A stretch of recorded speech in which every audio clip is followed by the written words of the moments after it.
Nah, halo seluruh kabeh, kembali lagi bersama saya Kolo Jowo.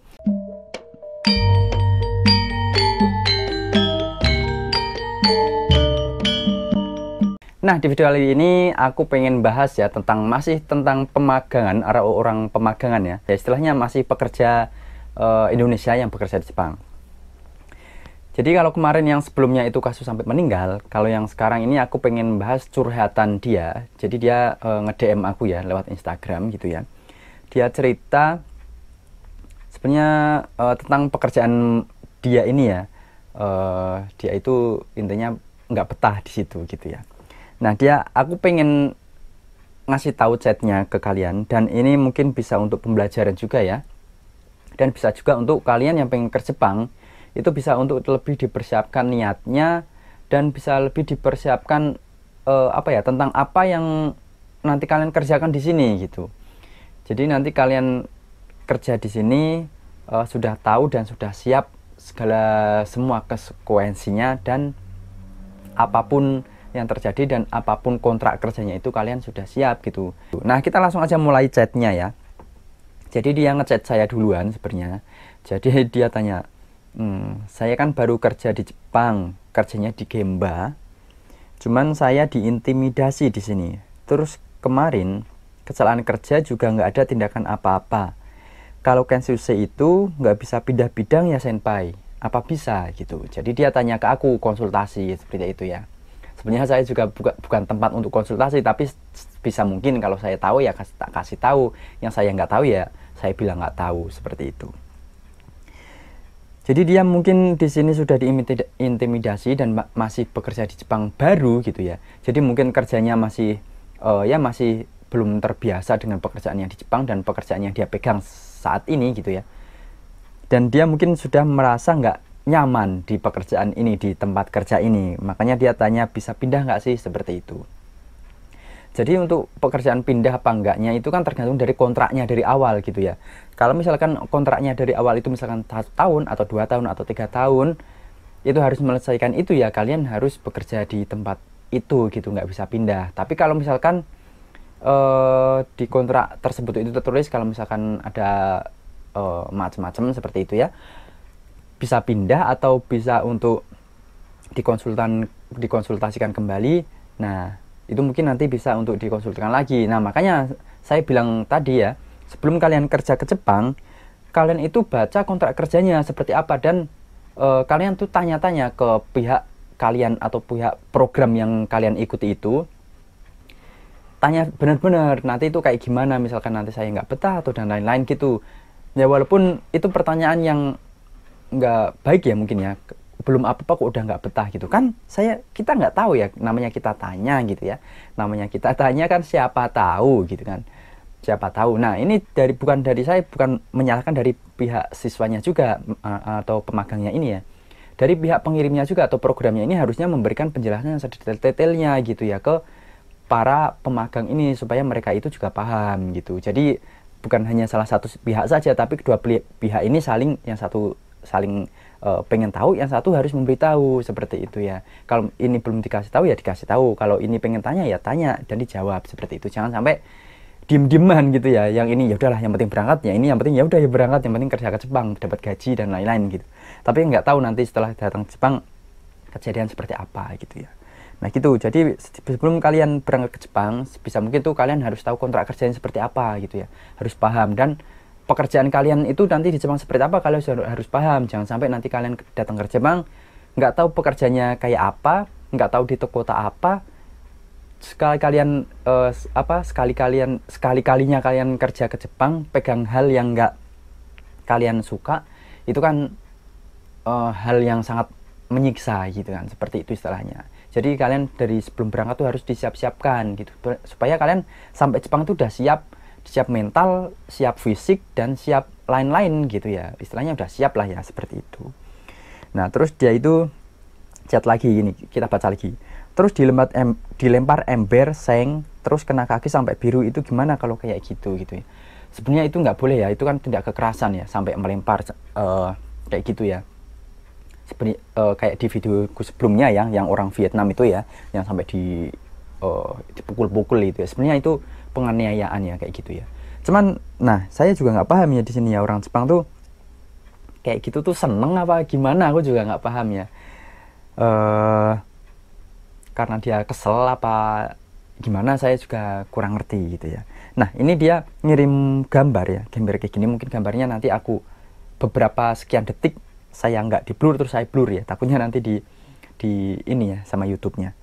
Jadi dia ngirim gambar kayak gini, terus dia tuh ngechat, itu kecelakaan kerja kena gurinda, soalnya kerjanya diburu-buru, terus kalau nggak habis dimarahin, terus gurindanya kena dada gitu ya.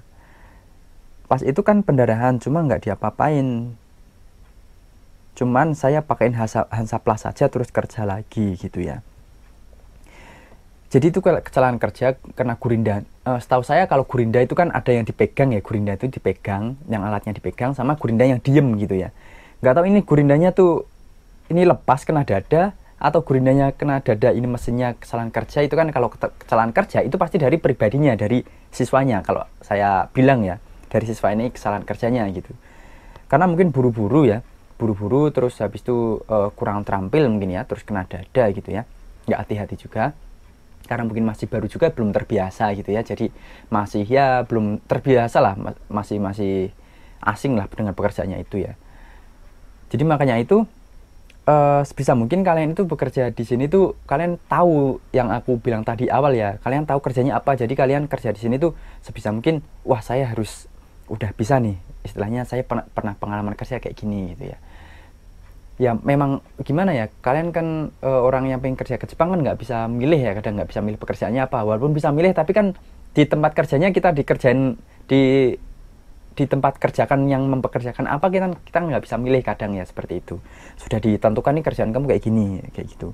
Dan kerjaan di Jepang itu kan memang harus target ya, kalau apalagi gemba gitu kan.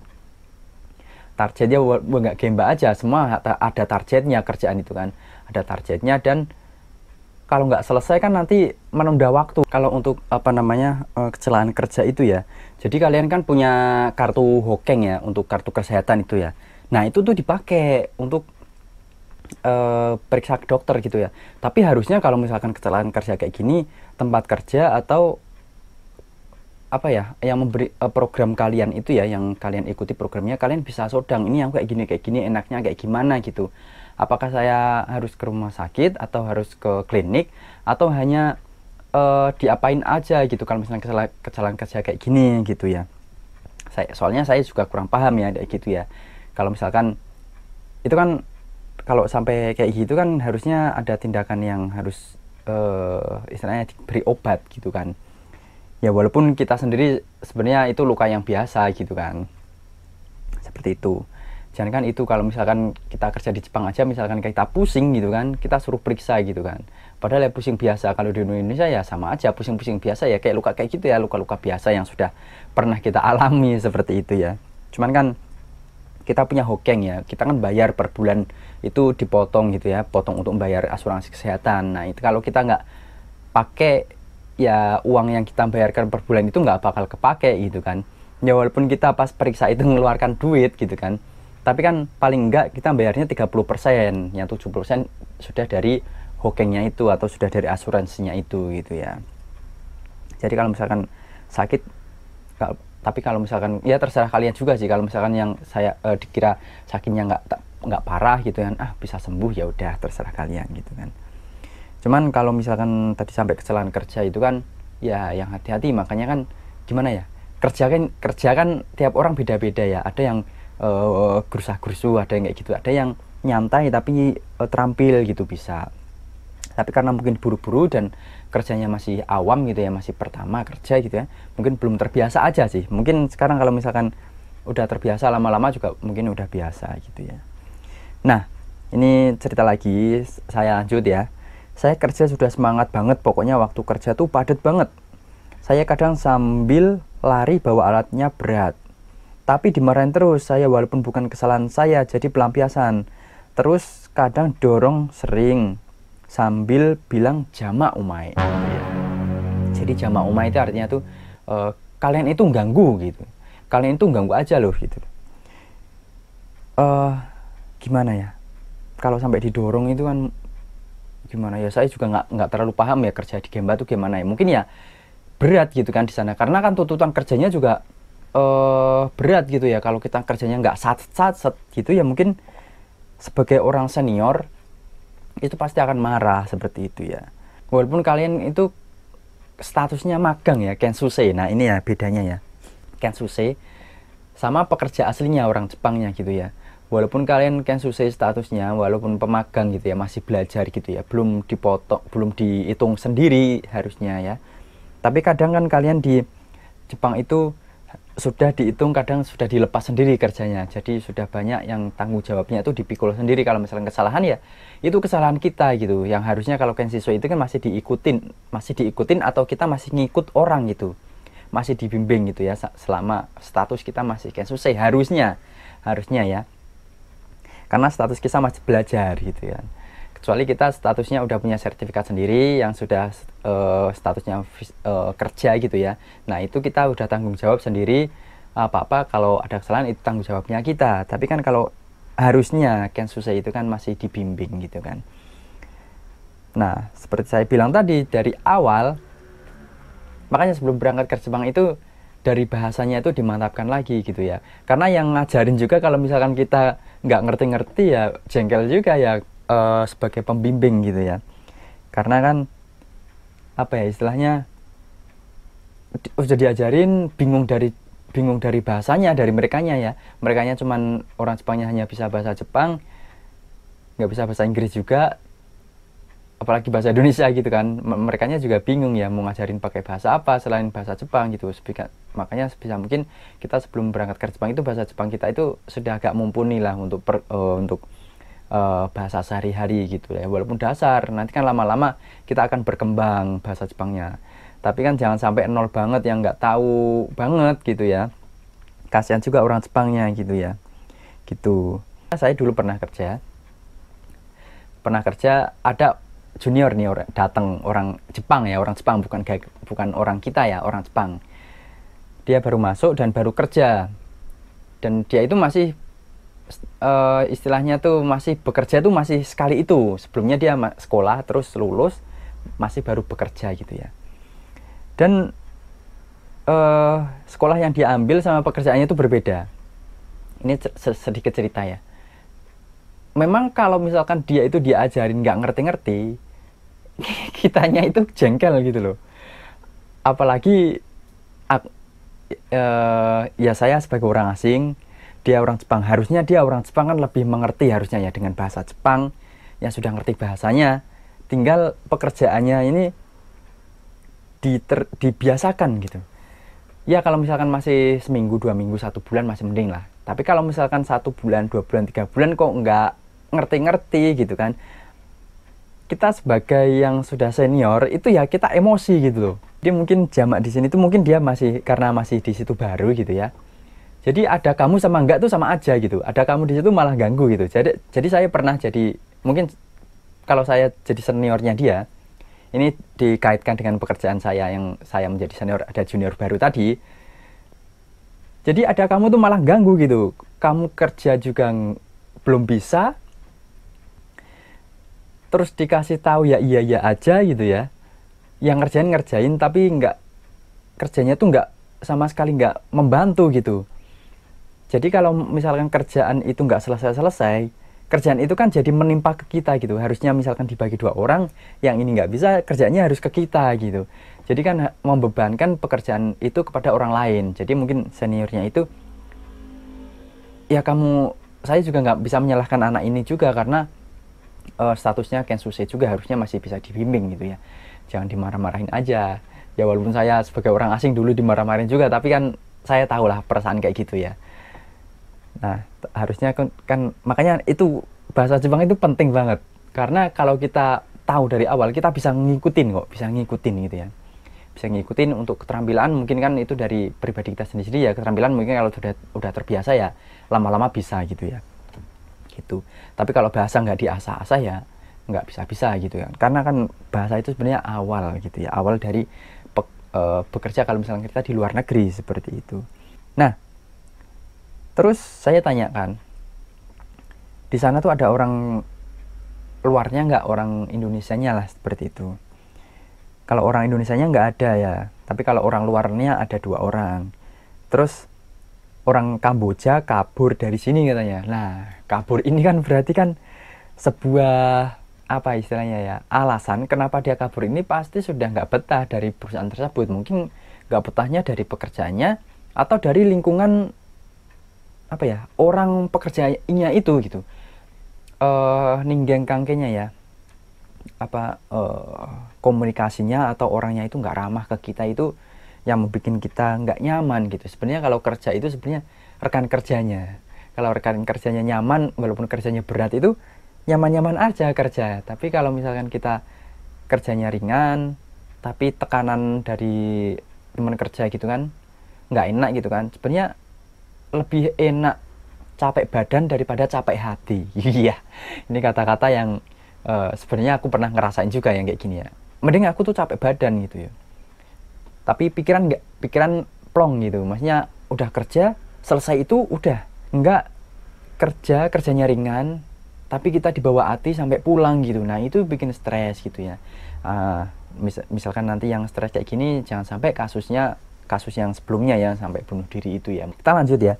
Jadi dia itu program dari Kensuse ya. Dia tanya, saya mau 1 tahun aja terus ngambil SSW bisa nggak ya gitu ya. Nah kalau programnya itu tergantung kontraknya tadi ya. Kalau misalkan kontraknya 1 tahun selesai ya mungkin bisa ya untuk ngambil SSW ya ke toko Tegino gitu ya. Asalkan persyaratannya ada gitu kan, kalian bisa pindah. Tapi kalau misalkan kontrak kerjanya sampai 3 tahun atau belum sampai, istilahnya kontraknya belum selesai, kalian pindah ya nggak bisa. Nah terus saya kan tanya, apa kamu nggak ngadu ke ini atau misalkan konsultasi ke pihak yang memberatkan kalian, atau siapa yang untuk bisa berkonsultasi nih? Nah dia tuh udah cerita, tapi malah jawabannya yang sabar saja ya, katanya gitu. Kerja mati-matian, tadi juga dipukul besi kena helm katanya. Waduh, parah banget ya. Jadi untuk jawabannya sabar aja ini juga, kalau misalkan saya jadi anak Kensuse ini juga, saya juga kurang puas ya dengan jawaban itu ya.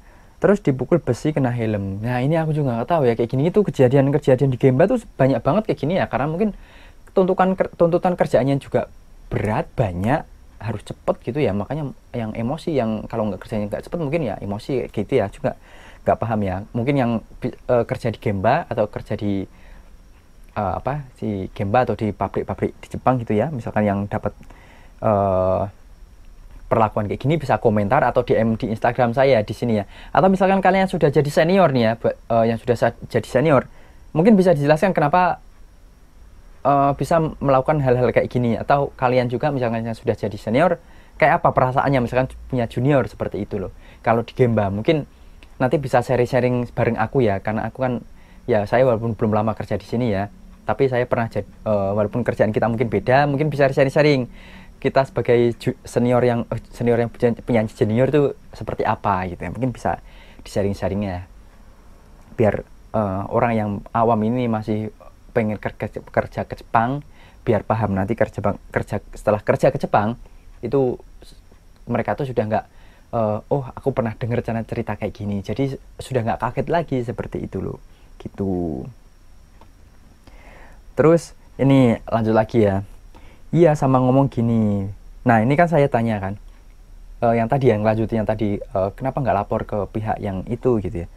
Iya, saya ngomong gini bisa dilaporin Kumiai. Kumiai itu ya istilahnya yang mencarikan kerja, atau bisa juga yang sebagai ini ya, program tadi ya untuk konsultasi itu ya, atau pengirimnya ini ya, pengirim untuk yang menempatkan pekerjaan ini ya, namanya Kumiai.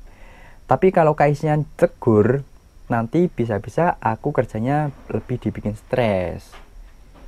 Nah ini tuh kayak gimana ya, pihak Kumiai mungkin mohon ya pengertiannya, atau mohon bisa dijelaskan ya, karena anak ini yang ngomong sendiri ya, bukan saya yang ngomong ya. Yuk yang bekerja di Kumiai mungkin ya bisa ngobrol-ngobrol bareng saya ya mungkin ya, atau komentar di video saya sini ya, biar kita bisa sharing-sharing. Atau nanti orang-orang yang misalnya kayak anak ini ya, Karena mungkin bukan 1-2 orang aja yang kayak gini, banyak itu ya, cuman nggak tahu harus kemana ngomongnya gitu. Mungkin bisa sharing-sharing bareng saya lewat YouTube nanti kan, jadi orang yang pengen ke Jepang atau orang yang bingung kayak gini bisa nonton, nanti tercerahkan harus kemana, seperti itu. Iya, kerja udah berat ditambah hati nggak pernah tenang pas kerja. Nah ini tadi ya, jadi memang kalau kerjaan lingkungannya sudah nggak nyaman tuh, pekerjaan hati itu nggak nyaman. Apalagi ditambah kerjaan yang berat, aduh itu udah saite itu ya. Udah terburuk banget itu ya. Udah hati nggak nyaman, pekerjaan berat. Ya yang enak itu kerjaan enak, lingkungannya enak. Nah itu yang paling enak ya, tapi jarang ada itu ya. Nyaman itu utama loh. Kerja kalau udah nyaman itu udah enak, kerjaan tuh terasa ringan aja gitu ya. Walaupun capek badan, udah capek tidur gitu kan. Besok kerja lagi, hati yang seneng gitu kan, canda tawa, misalkan ada yang canda tawa.